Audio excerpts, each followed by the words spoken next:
আল্লাহ তাআলা কিয়ামতের দিন সাইয়েদনা নূহ আলাইহিস সালামকে বলবেন, নূহ তুমি কি দাওয়াত পৌঁছিয়েছো তোমার উম্মতের কাছে? নূহ আলাইহিস সালাম বলবেন, হ্যাঁ আমি পৌঁছিয়েছি। এবার নূহের উম্মতকে আল্লাহ জিজ্ঞেস করবেন, এ নূহের উম্মতেরা তোমাদের নবী নূহ কি দাওয়াত পৌঁছিয়েছে?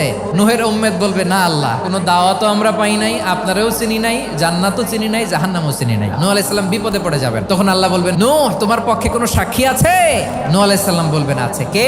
উম্মতে মুহাম্মাদি। তখন আমরা বলবো, আল্লাহর নবী নূহ আলাইহিস সালাম তিনি আপনি যা যা বলেছেন ঠিক তার উম্মতের কাছে পৌঁছে দিয়েছে। এবার নূহের উম্মতের সাথে আমাদের ঝগড়া লাগবে। তারা বলবে, তোমরা আসছো আমাদের হাজার হাজার বছর পরে, তোমরা কি করে জানলা? তোমাদের সাক্ষী ধর্তব্য হবে না? আমরা তখন বলবো, আমাদের কোরআনে তোমাদের নবীর নামে আল্লাহ তাআলা একটা সূরা নাজিল করেছেন, সূরাতে নূহ। দিন রাত এক করে তোমাদের কাছে তিনি দাওয়াত পৌঁছেছেন, সব আমরা জানি। আমরা যখন বলবো এই কথা, নূহের উম্মত চুপসে যাবে। তখন আমরা সত্য বলেছি কিনা এটা আল্লাহ তাআলা জানতে চাইবে বিশ্বনবীর কাছে। তখন বিশ্বনবী আমাদের পক্ষে সাক্ষী দিবেন। আওয়াজ করে বলেন আল্লাহু আকবার।